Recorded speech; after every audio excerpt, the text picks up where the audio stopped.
And there are so many theories about this. We are bombarded with this.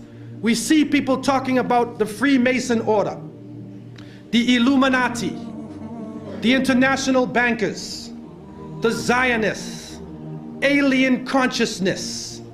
Even some groups are coming up, satanic type groups, New Age type religions. All of these coming up, and what we find in most cases is that all of these groups are worshiping a force. If you go to the highest level of these groups, you see they are doing a type of worship. It is not to God. It is not the God of Moses or Jesus or Muhammad, peace be upon them. It is another force. And they are worshiping this force. They are seeking and taking strength out of this force. And nobody can say exactly what it is, but Muslims have the bottom line. And Allah has told us, قُلْ جَاءَ الْحَقُّ وَزَهَقَ الْبَاطِلِ إِنَّ الْبَاطِلَ كَانَ زَهُوقًا. The truth has come, and falsehood will vanish, because surely falsehood is a perishing, vanishing thing. The Prophet, peace be upon him, said, there would come in the end of time great liars, kadhabun, dajjalun, to the point where they are false Christs, claiming to be false prophets, would lead you astray.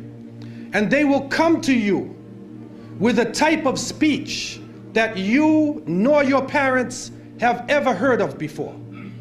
Beware of them. Beware that they take you astray.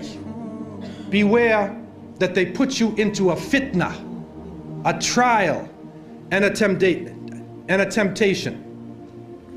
And so the Prophet, peace and blessings be upon him, did not speak from himself. And we are witnessing today, with the advent of the new technology, that human beings have the ability to send information throughout the planet simultaneously. We have the ability to witness events here in Australia that could be happening in other parts of the world. In Europe, we could witness these events. But at the same time, we can be confused simultaneously. The whole world can be lied to at once.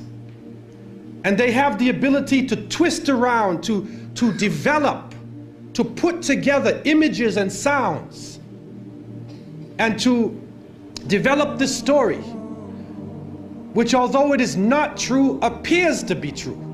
And you know it's not true, but you watch it as though it is true, and it affects the way you think. And so, as the Prophet, peace be upon him, said, Sadaqa Rasulullah alayhi salatu wasalam, they will come to you with a type of speech that you nor your parents have ever heard of before. You have never heard this thing before. Sadaqa Rasulullah alayhi salatu wasalam. The masses of the people become helplessly preoccupied. Their lives are now bombarded with a series of cultural events. And these cultural events start to become the most important things in their lives. The World Cup, the Major League Series, the rugby, the cricket, the hockey, the tennis, whatever the sport may be, we see whole nations coming behind sports. And the national heroes become sporting people. Even in Saudi Arabia, even in our own Muslim countries, the national heroes are now the soccer players. Who kicks the little ball inside of a net? He becomes the hero of the nation when people are dying on the ground. But yet we become preoccupied with this. And it becomes a type of indoctrination happening to us. And with the use of powerful music playing on our emotions, with videos now being taken to the furthest extremes in the planet, people's thinking processes are changing. People are now in love with the superheroes, even confused about their own identity, trying to change themselves, change the color of their hair, change their eyes, change the way they dress, change the way they talk, on a global level. And then we see drug addiction reaching a point that humanity has never seen before. And after traveling to over 36 countries, looking at the Muslims and being with them, I have found that in all of the communities that the young people are being confused with drugs. It is pouring into our countries. No matter what form it takes, cocaine, LSD, psychedelic, depressants, put you up, put you down, confuse you, but create a false world and give you a false dependence so that you become dependent on the chemical. You forget about Allah. Your God becomes the pusher. Your God becomes the chemical. And so creating this dependency amongst the masses of the people. And then we see lethal social diseases being spread. And it is said that in Southern Africa, and Allah knows best what this really is, but they say that in some parts of Southern Africa, 1 out of every 4 people is HIV positive. Then we see the planet malfunctioning. We're supposed to be rising in technology. Our life is supposed to be getting better, but the very planet that is created in order to serve us is malfunctioning. The air is becoming polluted. The water is becoming polluted. The animals are dying. They are cutting down the rainforests. They are destroying forms of life. And now we are getting strange forms of cancer. Other diseases, other lumps and tumors and things popping up in our bodies that we have never seen before. And it is happening all over the planet. The world changes. Those who are connected to the electronic technology are put into a state of fear.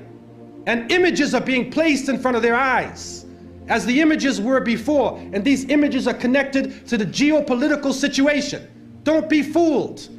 And we, the innocent people, trying to look at the world and trying to understand what is going on, we see everything is moving toward one world state, one world police force, one world bank, and one world unelected elite that rules over us not based upon the will of the people or democracy, but rules over because of control of the bank, control of the economy and the flow of the money, which is changing every day, changing from gold and silver to paper to plastic. And now they are trying out chips.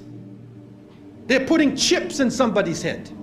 They tried it in Florida. And if you can take anything from me, don't ever let anybody put a chip inside of you. Don't let them do it to you, man. A microchip. And they say, no, it can do you a lot of good. If you're diabetic, it will say you're diabetic. But the problem we're facing is, what else can happen with that chip? What else can be done to the chip? Your emotions could be controlled. Your mind could be controlled. You could even be killed. Wal-iyadu billah. And so the Quran and the Hadith, the revelation gives the Muslim the bottom line. And we need to work from the bottom line up, instead of from the confusion to the bottom line. And when we go to the bottom line, we find that the Quran talks about in the beginning of time, when Allah subhanahu wa ta'ala had created the creations, and then He created Adam alayhi salam. And He turned to His angels, and amongst the angels was a jinni named Iblis. May Allah protect us from him. There was a jinni amongst them who was so pious and so knowledgeable, he was given a place with the angels. The angels could not disobey Allah. And so Allah told them in the oft repeated verses, Usjudu li Adam fasajadu illa Iblis. He told them, bow down to Adam, and all of them bow down except Iblis. And Surah Al-Kahf told us, Kana min al-jinn. He was jinni. He was not a fallen angel.